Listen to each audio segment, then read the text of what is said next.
Consciousness is everything. When we talk about like conscious leadership, conscious capitalism, being conscious, your thoughts, anything that you and I will discuss in this podcast came from some source. We don't know anything other than division. We don't know anything other than being conflicted. Even the happy people. Let's hire someone. Let's have someone on staff who is not going to pick us up, who doesn't have a dog in the fight, who doesn't have authority over any of the divisions, who just reports to the CEO and becomes a secret weapon. AI play this role? We're talking neutrality at its finest, and we're talking about situational analysis based on the data it's provided. Yep. And can an AI be my chief consciousness officer? The chief consciousness officer brings humanity back into a human in a time where technology is taking over. Okay. The chief consciousness officer is physical human. Humans love other humans. We still are human. Artificial intelligence is a construct because where did that intelligence come from? It came from us. It came from.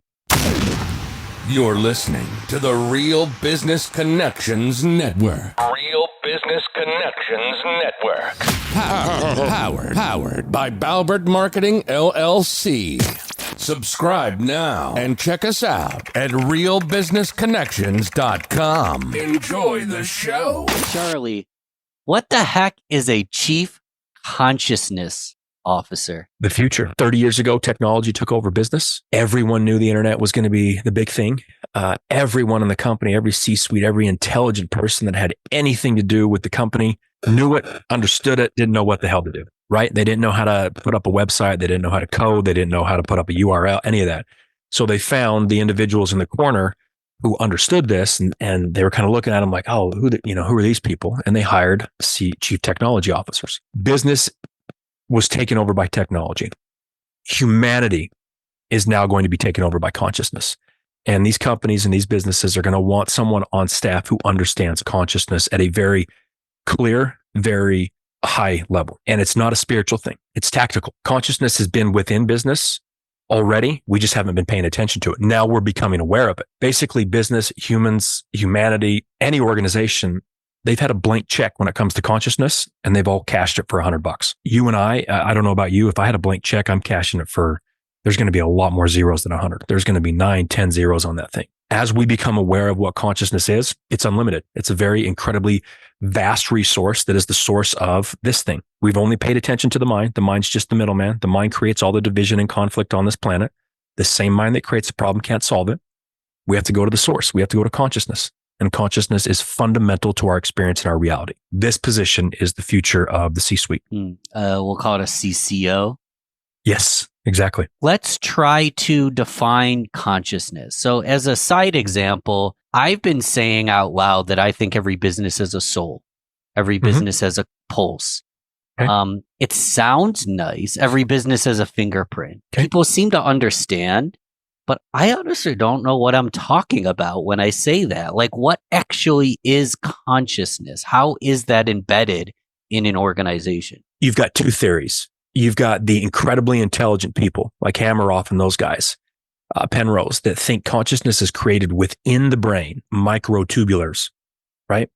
Thinking this thing actually creates consciousness. I am blown away by how such intelligent people can believe that, right? Your brain, you believe in the brain is created by consciousness. I'm sorry, consciousness is created by the brain. It's like looking in your car radio when the band's playing and expecting to find the band. Near-death experiences, there's so much that people can do with consciousness when the brain and the EKG is done. The body's done. The heart's shut down. There's no brain. The people are dead. And they will tell you when they come back 5, 10, 15, 20 minutes later from a near-death experience, they'll tell you everything that's going on. Consciousness is fundamental to our experience and our reality. Consciousness is everything physical and non-physical.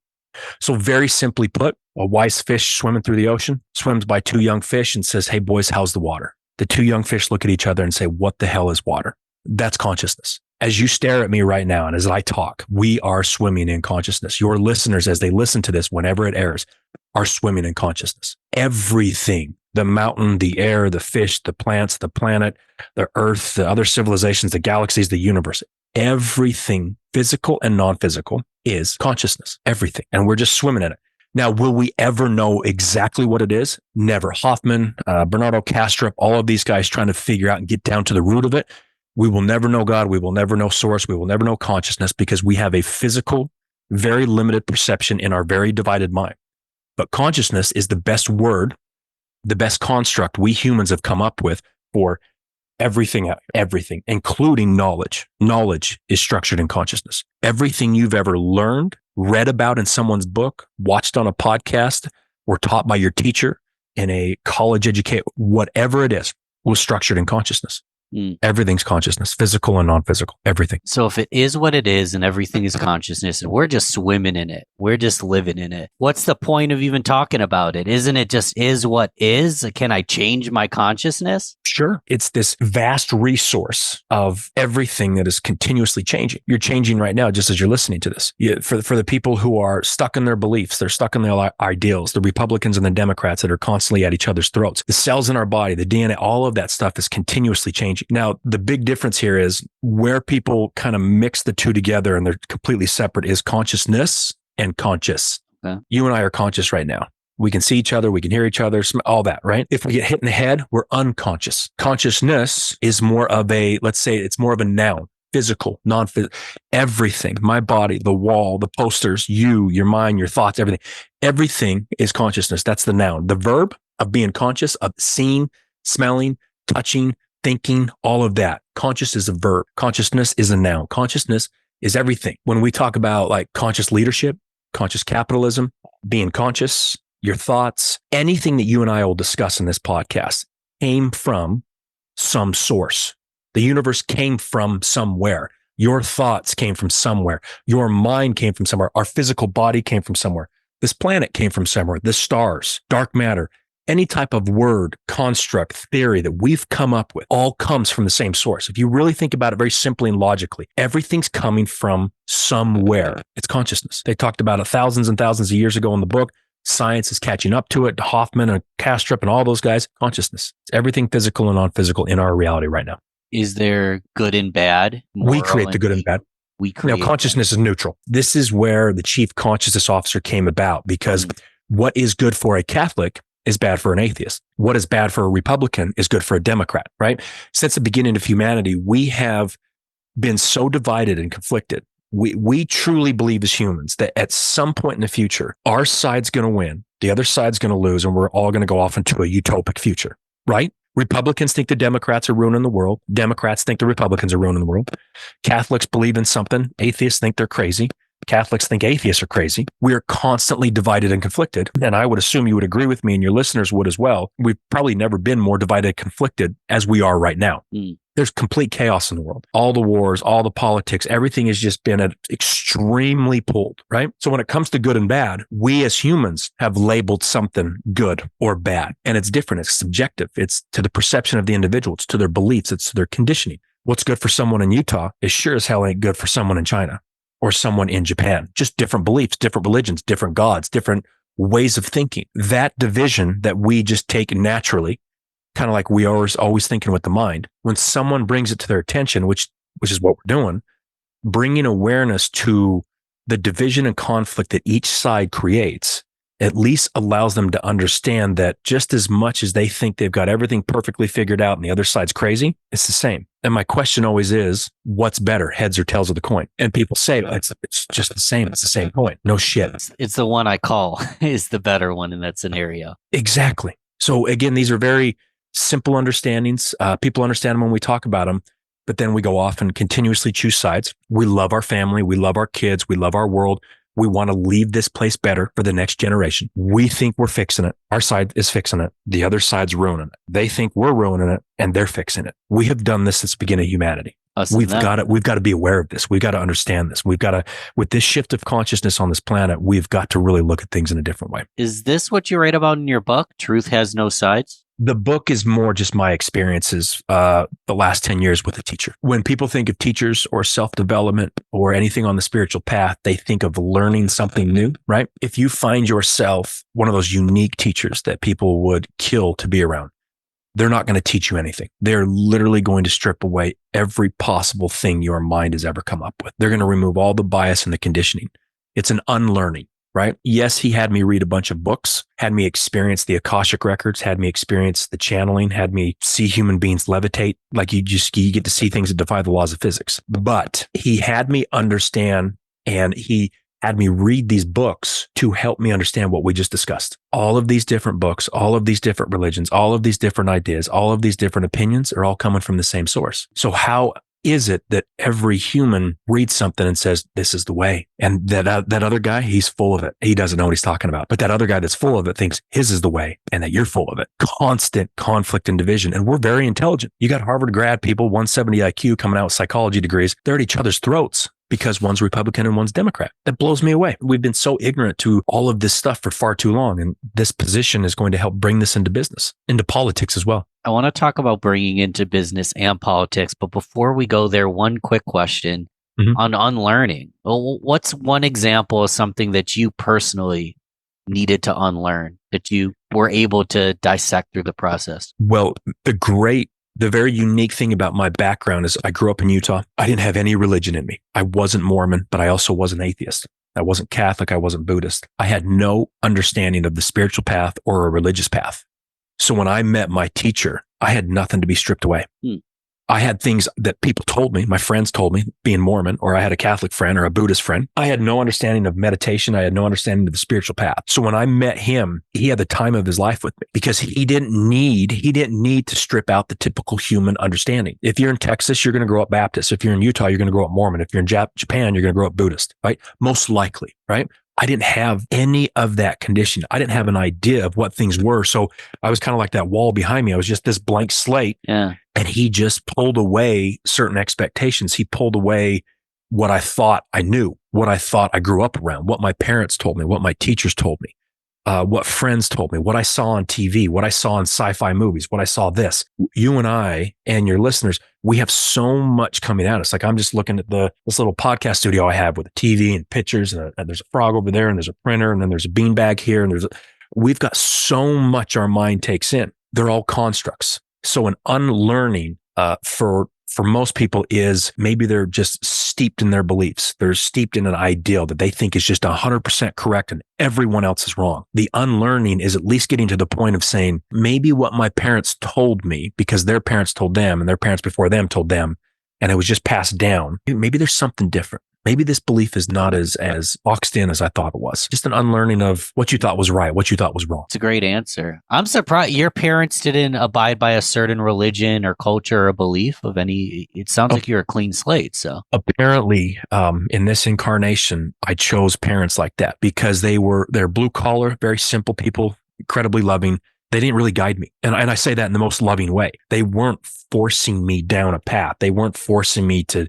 I always came home early. I didn't have a curfew. I really didn't do much. I didn't drink till I was 21. I didn't do what typical kids did. And I don't know why. Apparently, right, to get to here, to have these discussions with you, to get to the chief consciousness officer, to better understand the whole picture on all the conflict and division on this world, because we're always wondering why we're such at war. We're always wondering why politics are so divided. We're always wondering what the division is and the gap is between executives and employees. We're always asking these questions within our world, which we all want the same thing. We all want to make the world better, but we're so divided. This is the answer. It's levels of consciousness. It's understanding that heads and tails are just the same coin. We just ask a deeper question. Where'd the coin come from? Everything's coming from the same source. So you mentioned we all want to make the world better. I don't even know if I believe this statement. I'm just posing the question. Is it possible that some people just want to make their world better and not the world better? 100%. You said it exactly. So in this world of duality, it's either or. What you just said is both. Their world is a specific religion, and there's another religion that's ruining the world. Their world they think is right, and we're just going to rid ourselves of those people, and then the world's going to get better. But it goes the same way. We have a thing in our mind in the West. There's certain religions out there, certain individuals, certain parts of the world that are evil. They think the exact same thing about us. Isn't that funny? Right? Where's the moral high ground? Where's the ignorance and truly believing we're better than them and they believe they're better than us? This has been going on since the beginning of humanity, right? So their world and our world and vice versa, you said it perfectly. We in our minds, not consciousness, our minds, our very divided little tiny tool that creates all the problems. We see a certain thing because we were born a certain way around certain people with certain conditioning, certain religions, certain political views, and that creates who we are and our personality and our beliefs. If you take someone from Utah born to a super Mormon family, and day one, they're adopted by a Japanese family. Oh. They're Buddhist, and they think completely different, probably a little bit more calm. You take a Muslim family, the kid gets adopted by someone in Texas, that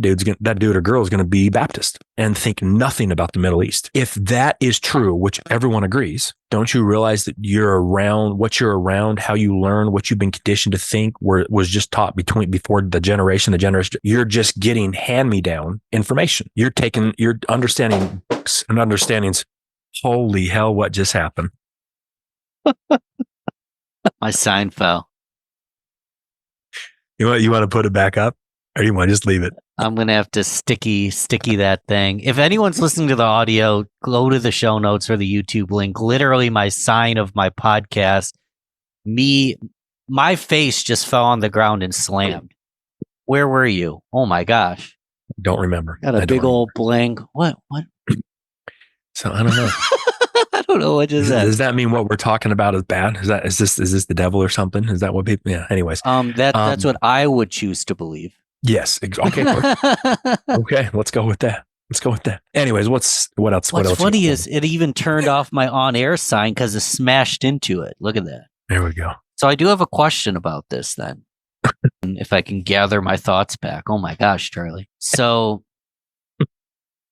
I believe that I generally do things the way that I would wish on to others to do. And that is being open, accepting, loving, listening to multiple sides of the story, not coming to quick conclusions, not asserting my beliefs, not shooting or shaming anything upon anybody. Mm-hmm. But the moment I turn on the internet and the moment I get in a large form discussion in different kinds of echo chambers and I get on social media, what starts to happen is apathy. Start to get apathetic that everyone's disagreeing, everyone's mad at somebody, no one seems to want to get along.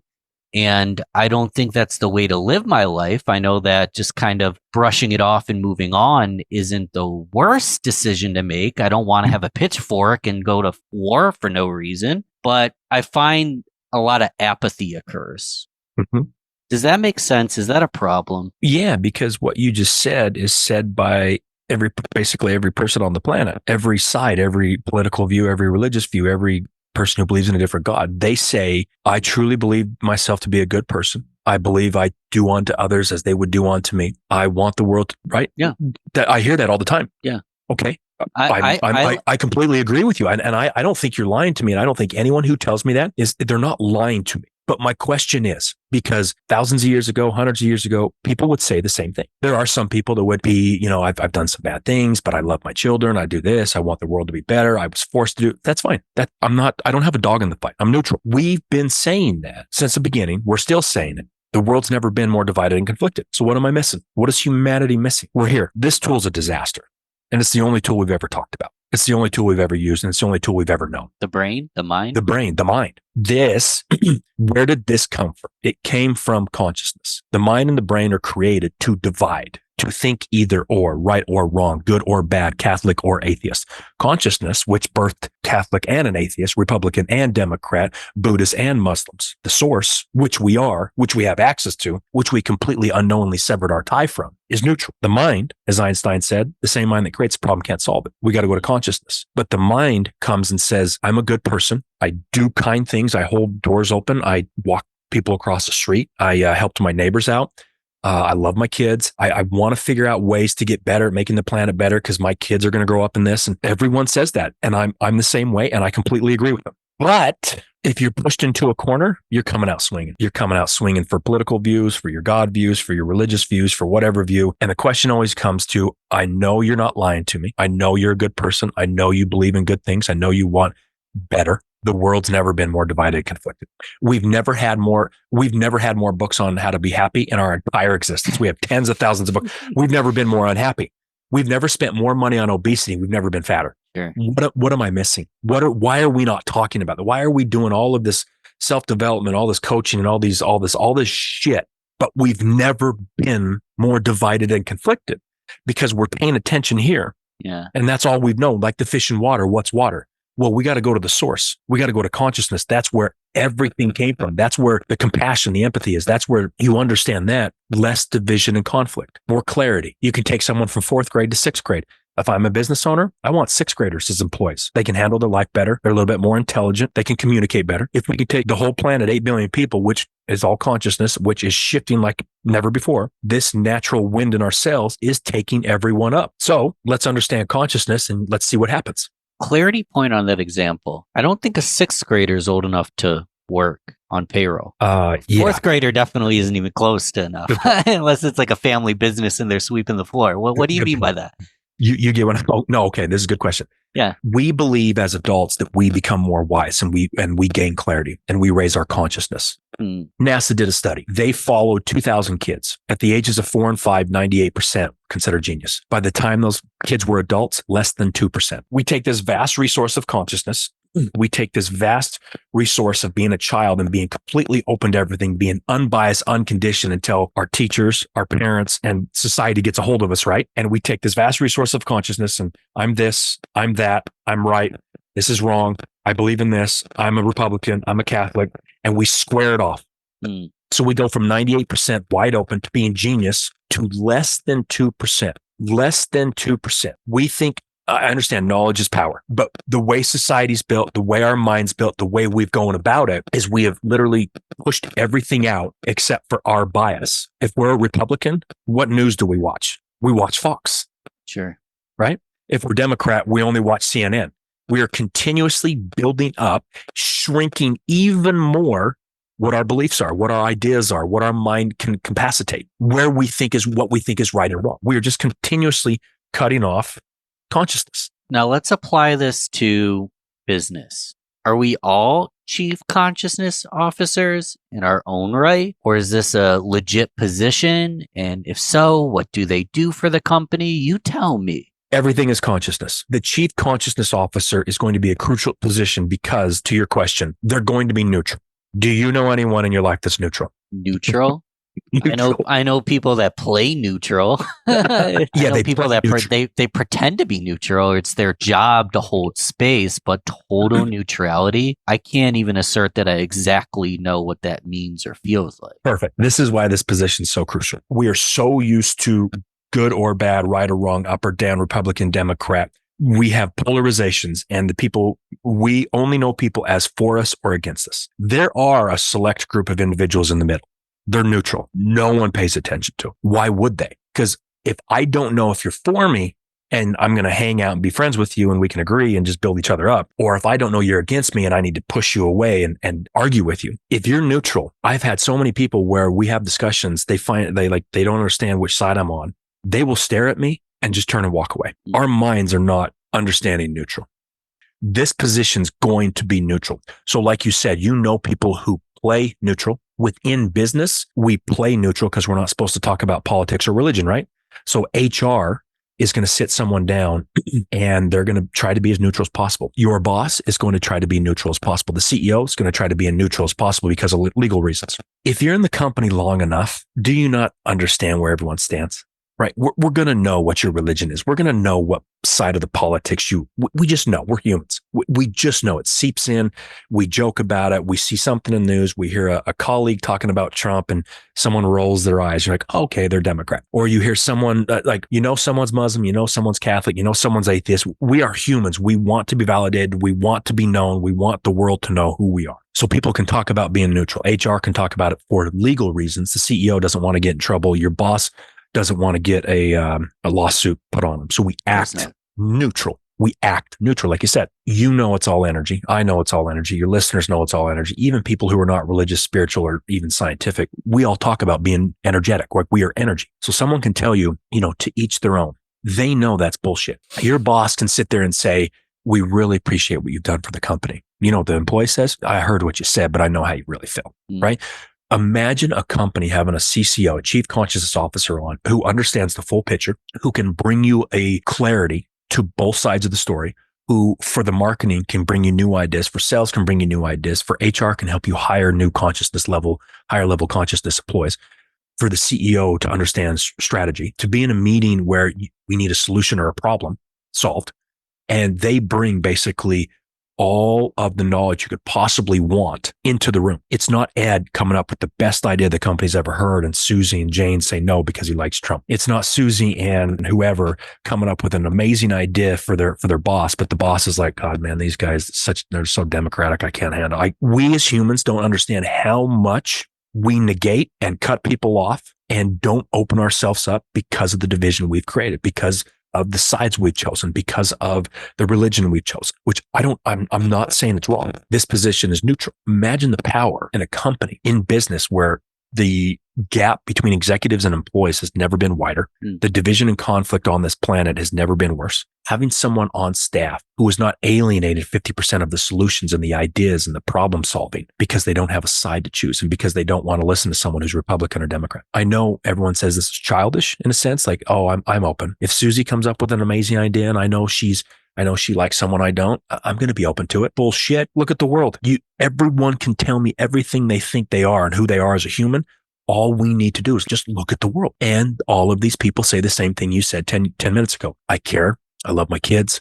I want to do better. I do unto others that do unto me. I just help the lady down the street. I get that. Something's missing because we're up here. We don't know anything other than division. We don't know anything other than being conflicted, even the happy people. So let's go down to consciousness. Let's hire someone. Let's have someone on staff who is not going to pick a side, who doesn't have a dog in the fight, who doesn't have authority over any of the divisions, who just reports to the CEO and becomes a secret weapon for all the C-suite. It becomes a secret weapon for customer service, for mid-level managers, for the VPs.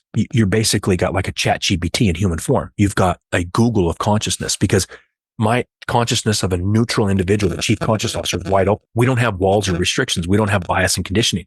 We don't care where the information that comes in, where it comes from. We can funnel it through in a way that is neutral. It's not conflicted and divided. It's not Republican or Democrat. It's not Catholic or atheist. That's a very powerful position. And I would assume a company would want that on staff right now. So you literally took the words out of my mouth. I was thinking ChatGPT, like, talk about neutrality. It's an AI. But then the caveat going through my head is, the people that programmed it could have some bias of some kind. But I mean, can an AI play this role? We're talking neutrality at its finest, and we're talking about situational analysis based on the data it's provided. Yeah. And can an AI be my chief consciousness officer, or is that in a weird way like anti-consciousness? Like we're turning no. You're going to be a bunch of cyborgs someday, Charlie. No. Two things there. And I know I'm going to forget one of them. The chief consciousness officer brings humanity back into a human in a time where technology is taking over. Okay. The chief consciousness officer is a physical human. Humans love other humans in a sense. They still want the humanity. The businesses want the humanity.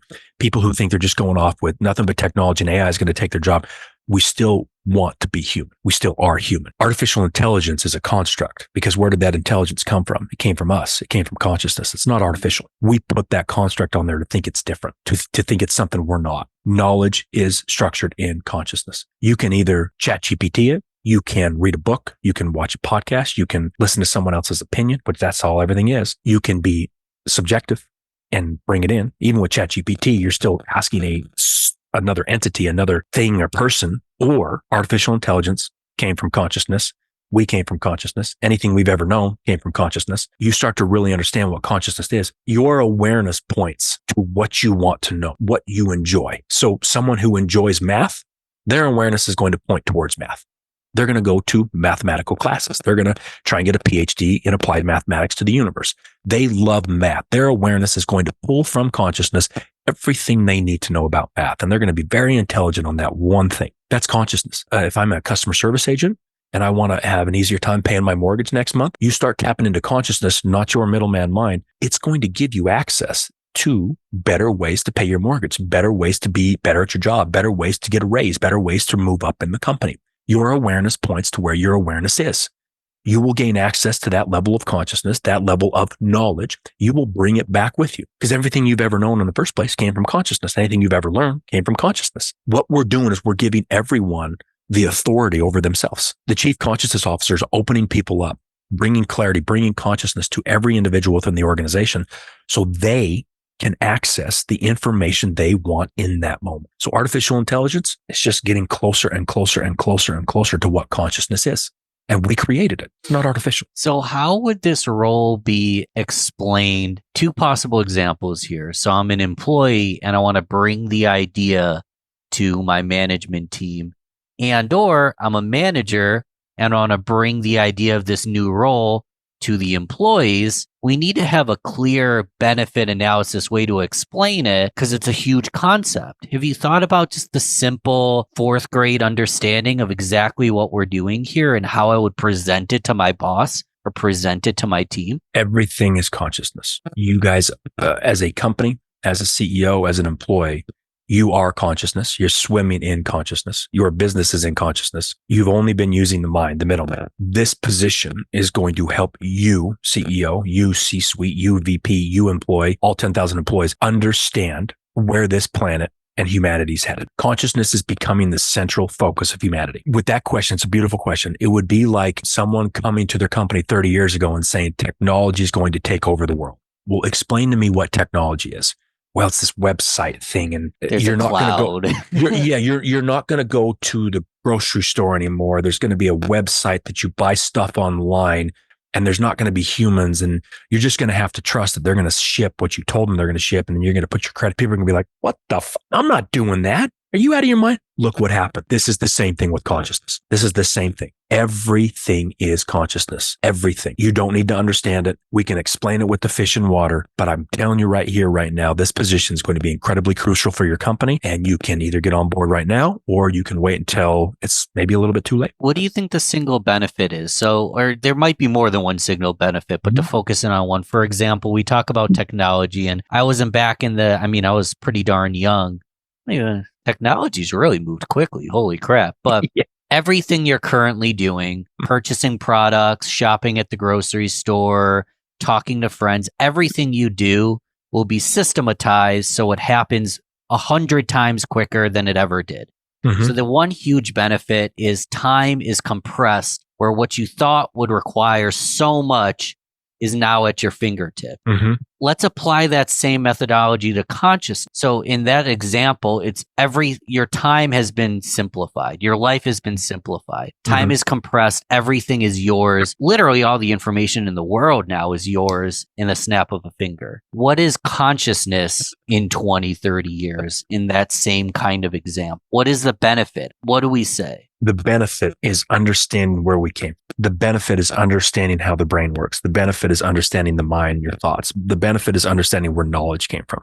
The benefit is less division and conflict. The benefit is understanding why Republicans and Democrats hurt each other's throat. When you understand consciousness, you start to gain more clarity. Basically, as humanity, we've been driving down the freeway of consciousness with grease on our windshield. We're guessing what's on the other side. So that's why one person looks out there and says, "That's a monster." Another person says, "No, it's just a tree." One person looks through the greasy windshield and says, "That's my God." Another person looks through and says, "That's not God. That's just something else." Tons of division and conflict. And if you want to ask where that came from, just look at the direct experience of this world we're looking at right now. The benefit of consciousness is wiping the grease away from the windshield of humanity of 8 billion people, letting people see clearly what's going on, letting more people understand that the people they believe are ruining the world came from the same place they came from, and not from just a talking to each their own, let's agree to disagree. Like a legit, I'm looking at you right now and I see better just how similar we are.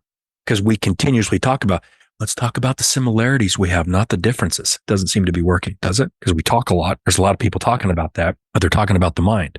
And they're going down the freeway with the same grease on the same windshield. And the vast majority of this planet has a lot of grease on their windshield. That doesn't mean they don't have intelligence. I'm not saying that. They could have a 170 IQ and come out of Harvard. They got a lot of grease on their windshield. And that's why 2 Harvard grads, one's Republican, one's Democrat, and there's so much division and conflict. Benefit of consciousness, everything's consciousness. Everything that you ever wanted access to, anything you want to know. You want to know God better. You want to know your business better. You want to know your spouse better. You want to know your kid better. You want to know knowledge better. You want to know history better. You want to know the future better. You want to know this moment right here better. It's all consciousness. You've been funneling it through this middleman mind that's created all the wars and the division and conflict in the world right now. Consciousness comes down to the source, brings humans to the source, brings humans to who they really are within a business, within an organization, just in day-to-day life. Consciousness wipes the grease away from the windshield. It creates less division and conflict because we're seeing clearly. We think we're seeing clearly. Obviously, we're not right now. Maybe it's just me. I'm curious if any of the listeners feel this way. Seems scary to have all the grease, all the armor wiped away. I'm there naked with a microscope to who I am. It seems like a scary part of me is like, wow, that sounds like a utopia. And then part of me pivots to that actually sounds very dystopian and scary for us. So there's the mind. That's how the mind works. Sure. Everything the mind knows. Man, that sounds incredible. Wait a minute. It sounds scary. Yeah. No, that's right. No, that's wrong. Okay. So that's a perfect example of how the mind works. Sure. So when people come back to the mind and think at some point, I'm going to know exactly what I should do in the moment, you will never know. Your gut will never know 100%. Your instinct will never know 100%. Your higher self, talking to God, whatever your channel is, you will never know because you're funneling it through here. Ever. You just perfectly put that into an example. Our mind's divided. It's a tool. We're a slave to it. Consciousness, you come back to the source, you get to use it. You get to use this. It doesn't get to use you. Once we better understand the tool that we've only known, how divided it is, how we can look at something incredibly beautiful and say, man, that sounds like incredible, but that also sounds kind of scary. Okay, which one is it? Well, that's how humanity is. One moment we have a good day. One moment we have a bad day. One moment we're hell bent on our ideas and our beliefs. One moment we're like, oh, to each their own. Which one is it? Well, this is how we've been doing. This is how humans were built because of this mind. The more we get into consciousness, the more we clear out the grease in the windshield, the more clearly we will see. And to your question, it will be both. It will be good and it'll be scary because it's the unknown. But it's like a 14-year-old turning 15. It's naturally going to happen no matter what you can do about it. 365 days from now, a 14-year-old will turn 15. And maybe at 14, the girl next to you, you had a crush on and you're the high school quarterback and everything's perfect. The summer between 14 and 15, you break your leg, you lose your girlfriend, you can't play football anymore. It's just different times. And then at 16, you heal your leg back up and football's back on, you got the scholarship again. They're just different points in our lives, just for the same thing in different points in humanity. So when we see more clearly, it'll be kind of scary. I know it was for me because it's the unknown and everything I thought I knew, I was full of shit. I didn't know. But then you settle into that, just like everything else, just like you settle into being 16, you settle into being 17, and then 18 sucks because you got out of high school and you got to come into the real world. Every example you could possibly think of, every human's listening and watching right now, they're going through as a human, as an age, as we grow, as we evolve. That's all consciousness is. It's the natural force that pushes us up. It's the natural force that created this body out of a single cell inside a woman's body. It's the natural force that created the universe and created the planet and created this and created that, created thoughts in the mind. And what we do as humans is we do the best we can to describe something we will never be able to describe. Trying to figure out the mind, trying to figure out where our thoughts come from, trying to figure out where consciousness came from. We will never know. But that's the best we can do right now. And that is our reality, our experience is consciousness. So let's just utilize it in a better way. Slight digression, but it's relevant. What are your thoughts on a good judge? What do you mean a good judge? A good judge in the court of law. Oh Lord, I don't really think there is one because what is their purpose? Their purpose is to listen to the facts and the figures and make a ethical and rational decision based on neutrality to the information and just the facts at hand. Well, let's think of the judges on the Supreme Court. Why do they change every time a president comes in? Different president comes in, right? Yeah. So we, like you talked about 20 minutes ago, you believe you know people who act neutral, but are they really? No. The Supreme Court shifts one or two judges every time we get a different president because they're trying to sway it in a right or a left way. Another human dichotomy. Well, what about a non-political judge? Just, John Do-Good from a small town that just wants to sit down and represent the town and it's not there for political sway. Because a lot of these Supreme Court judges are probably there for a political benefit. I don't know if they're getting paid. Sure. I don't know. Sure. So let's go to a small town judge. Yeah. Well, they're still going to come up with certain biases. Sure. There's going to be a judge that believes in God and there's going to be a judge that doesn't. There's going to be a judge that's more Republican. There's going to be a judge that's more Democrat, right? Like I said, or like you said, you don't know anyone who really is neutral. We as humans are full of bias and conditioning. So even a very, very incredibly kind human being, male or female judge that would never hurt a fly, but they sway towards a Republican and they're Catholic, maybe someone comes through their courtroom that's Democratic and atheist. If you don't think that impacts their decision, then you don't know humans, right? It's very hard to be neutral in this organization, in this world. Imagine truly having someone neutral within your business within your political side, within like in politics, where we're looking to be more bipartisan, within a business that's trying to reduce conflict and division. There's not many of us, right? Yeah. Imagine having someone who's never chosen a side, legitimately does not care, does not have a dog in the fight. That's a rare thing. That to me is very priceless for organizations moving forward. Well, and that's what I am trying to do here, Charlie. This isn't to be a combative. It's just a thought experiment. But no, I love these questions. This is what we need. Because my thought process is, if this judge from a small town that's there to do good has biases, who's to say that a chief consciousness officer isn't the same thing, flawed like any human being with their biases as well? Oh yeah, everyone's flawed. I'm flawed. I've made incredible amounts of mistakes. I have hurt people. I have done things I shouldn't have done. I'm not proud about. But when it comes to seeing two individuals talk, when it comes to listening to a Catholic and an atheist talk or argue, this position doesn't give a shit. Legitimately will not choose a side. I don't care. I don't know. I don't know if there is or is not a God. I don't know if Republicans or Democrats, right? Like I'm like legitimately being okay not knowing. That is a big deal. It's neutral. But what if something occurs? It's like, hey, what do we need to do here? I don't know. I don't care. Things just is what they is. They are just what they are. No, this is not a spiritual thing. That's the thing that's the difference here. Sure. We go from the incredible amounts of structure and knowing from, like, let's say religion, and all the people on the spiritual path didn't like the structure. They didn't like the dogma. They didn't do this. And they go off on the spiritual path thinking it's more open and more free, and they're going to surrender and let go. And then they create just as much dogma and just as much structure being spiritual, right? It's the heads to the tails of the coin. So there's a lot of abuse in some certain spiritual communities for that reason. It's no different than religion. It's the newest religion as we advance as a species, right? It's not different. Again, it's the heads and the tails of the coin. When people say I'm not religious, I'm spiritual. Okay. Do you think that's better? It's just different. It's just a different experience, right? When it comes to this, the chief consciousness officer they're neutral, but they're also not this tree hugging hippie that just says it's all love and it's all one. And if we just meditate, we're going to figure out our answers. You see the difference? This position understands the spiritual path. It understands the religious path, but it also has a business background. It also understands what a business needs to be profitable. What it's doing is it's just helping the CEO or the CMO or the CFO who came to them and said, here's the problem. What should we do? They're going to get all of the information collected, and then that individual can make a decision. And that individual is going to make a decision with less division and conflict and less alienation of the information coming from someone that they may not agree with. Isn't that what like a COO or isn't that what like a COO is supposed to do? Or like an operations officer? Yeah. Let's look at the blocks and let's place them where they need to be placed, and let's make the best decision possible for the company with the information that we have. Sure. That's what we've done for forever, right? But how does business look?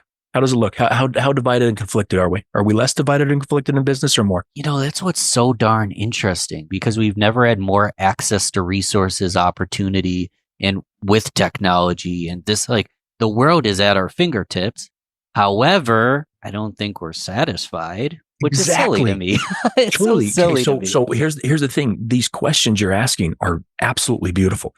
And most hosts are trying to back me into a corner in a great way. You're helping me flush this out for your listeners, right? And I'm not here to back you into a corner. I know you're not. I'm true. I know. Yeah. I'm not. I love it. Because I need to flush this out more. I need to hear what your mind's thinking. I need to hear what businesses are thinking. I need to hear different questions so I can answer them in the future, because this is such a new position, right? So when you say, isn't that what a COO does? Or what about a communications officer? Or isn't HR supposed to be that way? Because they're kind of neutral, and right? I'm pointing like the judge, the HR, the COO. These are all theoretically we're neutral. Facts and figures. Theoretically, exactly. Correct. But theoretically, how does the world look, and how much division and conflict are within businesses? And to your point, we've never had more access to be better humans, yet we've never been at each other's throat. To my point 10 minutes ago, we got 10,000 books on happiness. We've never been so unhappy. Right. Mental health has never been more of a crisis. We're missing something here. So we can say, we don't need a chief consciousness officer, like to your point. We have a COO. Cool. That's perfectly fine.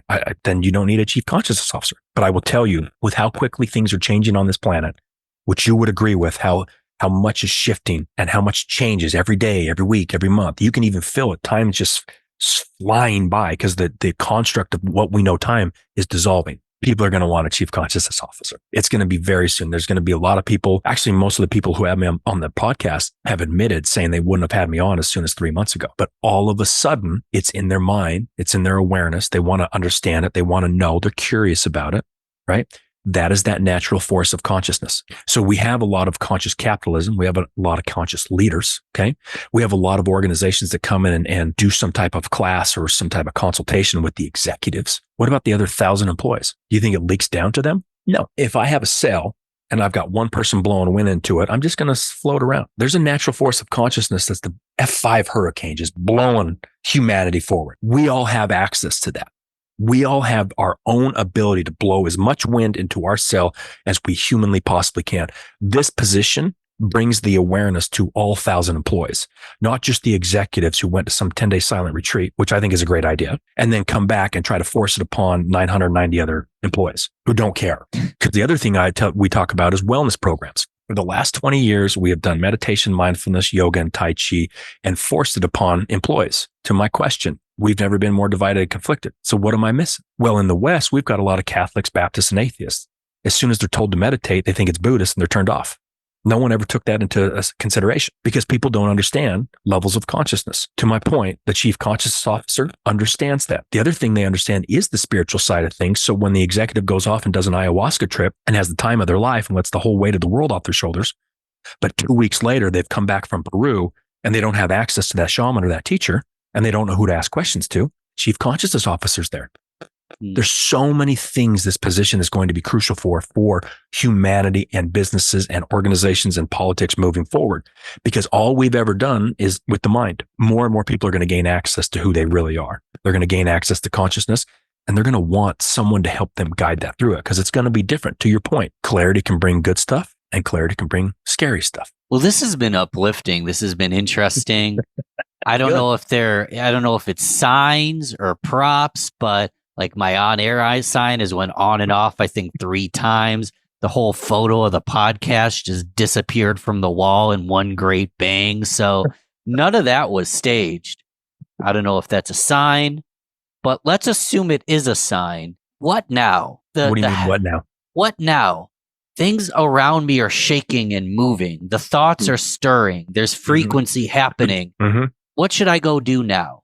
I'm about to turn the podcast whatever the hell you want. All this is, all consciousness is, all this that's being channeled through me is just a seed. I don't know what you should do. You should do what you want. And when it comes to consciousness, like I said in the end of my book, there's a considerable amount of people who go down the spiritual path and say money will not buy you happiness. Maybe for you, but maybe in this incarnation, money will buy you happiness. That relationship that won't fill the hole in your heart. People say it's not, you need to go inward. Okay. For you, maybe that relationship is exactly what you need in this incarnation, right?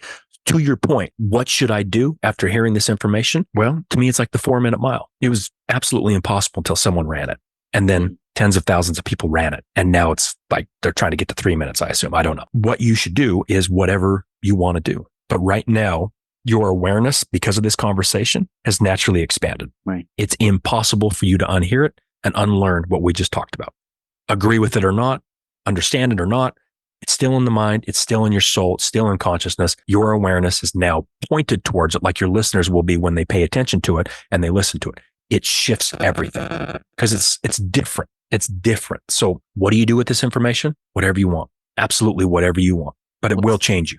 Guaranteed. What's the best way to reach out to you? LinkedIn. I love people to jump on LinkedIn because it's executives, it's professional, it's business, but it's just a conversation of what this position is and specifically what it's not. So they can better understand. They can see you and I, right? We'll do clips. We will release this podcast and they can have constructs of chief consciousness officer being just another spiritual hippie. And then they can watch this and say, oh, wow, it's not. Mm-hmm. So I like them to watch the conversation on LinkedIn because I hate social media, but LinkedIn, a little bit more adult, I assume, or so it seems. Well, I'll ensure in the description associated with wherever they're watching or listening to this, all that info's there. Thank you.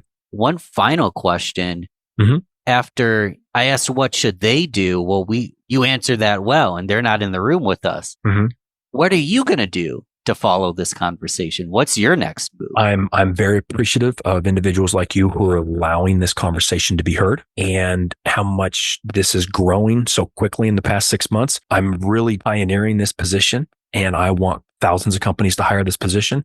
And I assume within the next couple of weeks, maybe a month, a decent sized company will hire me full time. That's what I want. I don't want this to be a program that we sell. I don't want it to be a 4-week on, 4-week off. I want it to be a full time position like a chief technology officer. We haven't ever done that. So if we haven't done it, maybe I assume it'll be better. It'll be different. Maybe it'll help. I want to test that out individually. I want to be within an organization at the watering hole with customer service, listening to the intimate details of a good and a bad day. Why Susie and Ed don't get along. I want the exposure that you're helping me get to bring exposure to this position, and hopefully someone will hire me soon. One thing that's cool is I think some of the biggest visionaries, the most creative thinkers, the movers and shakers, they love inception. They love the creation process. Mm-hmm. They love not knowing if they're going to turn left or right in the next moment. And that's part of the fun in the journey. So I'm sure a lot of the listeners are like that, and a lot of humanity's like that as well. And yeah, I appreciate that you spent the time on this show to answer some interesting questions from me and really intrigue the audience. So it's been fun, Charley. It has been fun, and I really appreciate your questions, and I appreciate the openness you've had to this and allowing people to hear it. Thank you. We'll talk soon. Thanks, man.